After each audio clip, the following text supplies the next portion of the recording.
Okay folks, so today I'm going to do a quick video here of this literally basement found 1950 Studebaker, and this is a 2R5 half-ton short wheelbase. And this truck I bought in a collection that were stored under a house. I bought this truck and a 1957 Buick, just a Riviera that was under a house, and I have way too many things going right now, but it was an all or nothing deal. Had to buy everything or I couldn't buy anything. The lady was adamant about getting everything out of the basement, and so had to pull the Buick out, and then in order to dig the Studebaker out.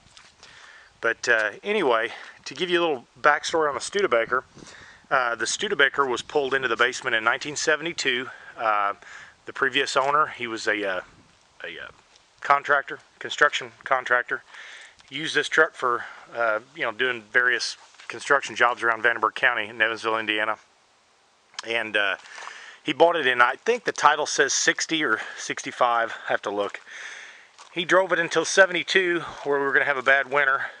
Pulled it in the basement, parked it, and never drove it again.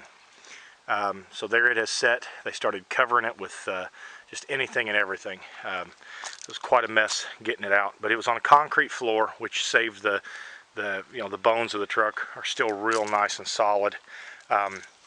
Just an interesting story, interesting way to find a vehicle. But throughout the truck, it's got dents, dings, things like that. But it is all steel. There's obviously not been any significant body work done to the truck. The fenders do have some breaks in them that shouldn't be too terribly hard to fix.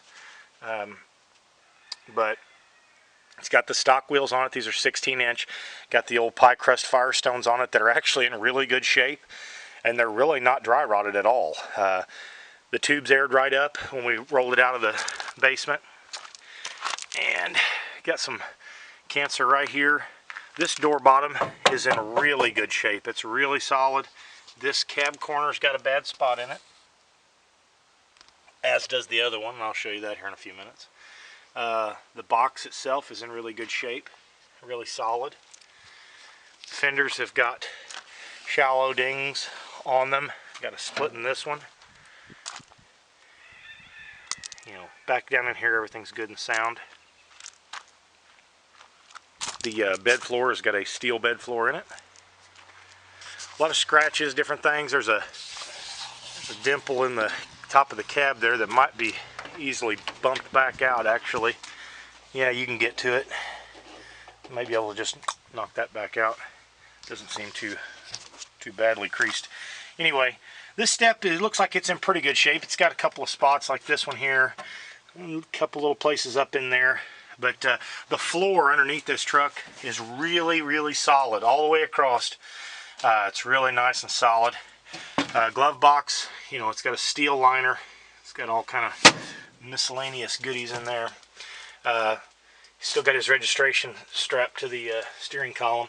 Transmission goes in and out of gear fine, no problems. Of course, the truck's going to need brakes and everything that's associated with something sitting in a basement since 1972.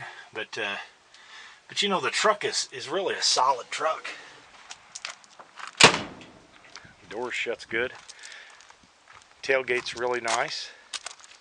It's got some dimples in it, but it's solid.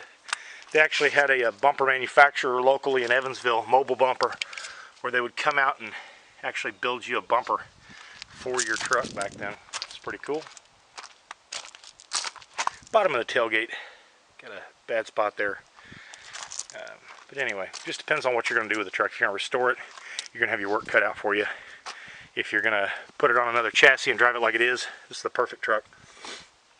Fenders look good here. Got a split in this one. Crack here. A little stuff there going on, but the rest of the box is in really good shape.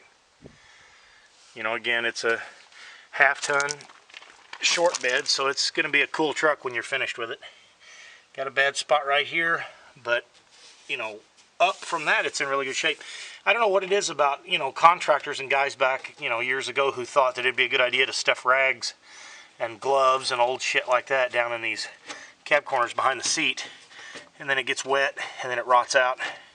I can't tell you how many times on old trucks I've found just, you know, wet rags in the cab corners. So whatever that's about. This door is another story. This door is bad up here on the top corner. And it looks to me like it was dented in at one time. Maybe somebody popped it back out. But it's still got some creases in it, you know, that may need to be worked out if you're going for a super nice truck look. Got some cancer there. You know, all the clips are good on the wheels. If you want to run the stock wheels, you can still put the stock hubcaps on it, which I don't have. I do have one of them.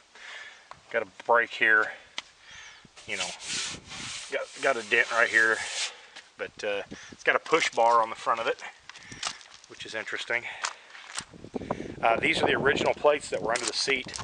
The front and rear plates both match for the truck.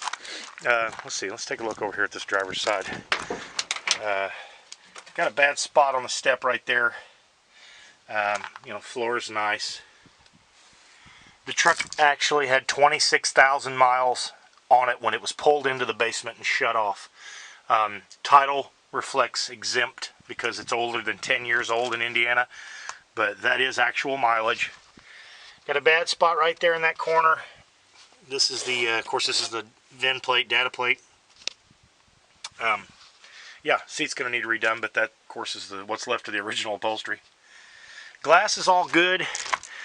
Yeah, I don't think that's cracked. I think that's just dirt. Yeah, it's just dirt. I don't think there's any cracked glass anywhere in the truck. I think there's a couple of little chips on the windshield right here, right there, but that's about it. Glass is nice. Just going to try to give you everything I know. There's a little shallow ding right there in the hood. Try to cover every inch. Motor-wise, I don't know what you're going to get into here. It turns over fine. You know, I can reach down and roll the motor over fine. There is no ignition key. They took the keys out of it, so unfortunately I don't have a key to put a hot battery in it and try to start it. That's an old Sears battery from probably, you know, the late 60s. So, you know, you're gonna need to do some things here. But it's got the, I think that's a Stromberg maybe, you know, 94, I'm not sure. Little 2-barrel carburetor. Still got the oil bath on it. Basically nothing's been touched under the hood. It's you know, the inner fenders are rock solid. You know, the tailpipe, the muffler fell off when we pulled it out, but the exhaust is all still intact, less muffler. Yeah, everything is untouched under the hood other than sprayed off at a car wash. So got the auto light generator on it. So yeah, this is going to be a really fun project for somebody, and hopefully the right person gets it that's going to enjoy it and have fun with it, and make one less thing for me have to work on this winter, because I've got several things going on with vehicles. But anyway, if you have any questions, as always, just give me a shout. Always here to answer them. And anyway, thanks for watching, and best of luck.